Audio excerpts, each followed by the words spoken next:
Cathie Wood is buying 2 million shares of Palantir. Now we have Kramer saying buy, buy, buy. We have Cathie Wood buying 2 million shares. We have every single analyst out there upgrading the price target. We have Dan Ives from Wedbush coming out with $30 price target for Palantir. I think the sentiment of Palantir was never better. Not even in the good old days when the stock was in the 30s and the mid 30s and the 40s. I can't even remember those days. I think this is the real deal because now it's not about the meme stockishness of this thing. Now it's coming from a place of fundamental understanding of the greatness of this company and the insane potential of its trajectory. But the real question here is why Cathie Wood would buy so much shares at 52-week highs. Has she gone mad? Well, not exactly. Allow me to explain. I know the price right now is a little bit high and I know it's coming off of a crazy run, but if you are playing the long game, if you're playing the 5 to 10 year game, it doesn't matter if you bought it for 30 or 35 or 25 or 45.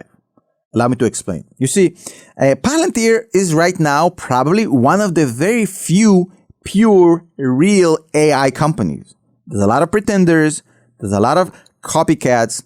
There's a lot of hype artists. There's a lot of marketing. I think right now we're kind of experiencing the second coming of the dot-com bubble. In the dot-com bubble, there were a lot of noise, a lot of hype, a lot of marketing. But the very few companies that were for real became behemoths for the next 25 years.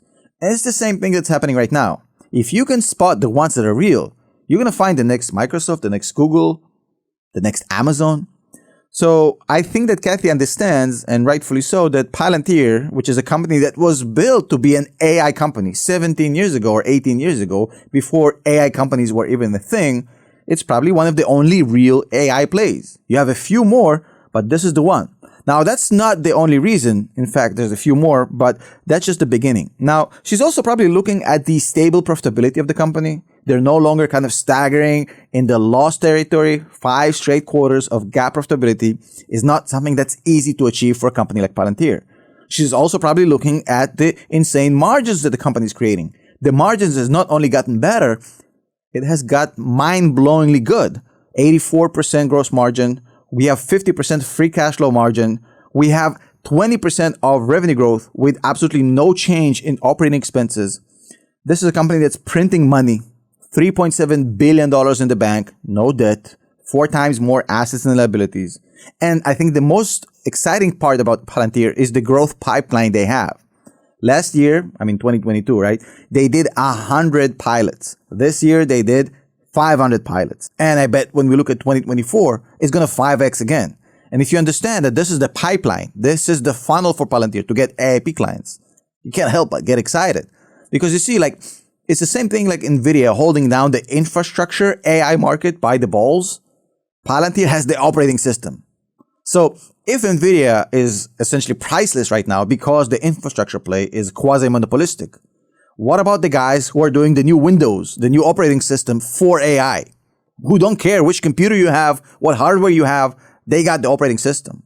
If this is the new gold rush, this is the shovels. NVIDIA is selling one type of shovel, the infrastructure. Palantir is selling the software, the operating system. Why would one be such an amazing company and the other one would have so much doubt and skepticism? I think Cathie sees this.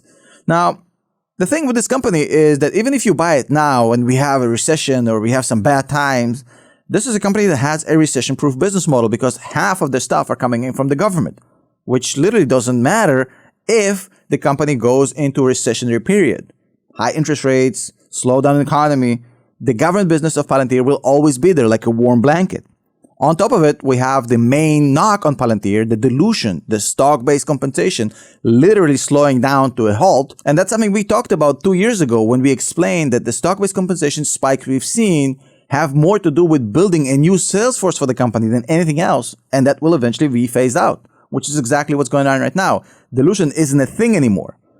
Now, on top of it, you have to understand that Palantir's business model is brilliant because they are absolutely agnostic. They don't care which large language model wins the AI wars. They don't care if it's one, if it's multiple. They have the operating system to work with whoever wins this war. On top of it, we have the S&P inclusion at this point pretty much certain, which means a lot of institutional interest will come in, which means it's going to be a 50 to 60% institutionally owned stock.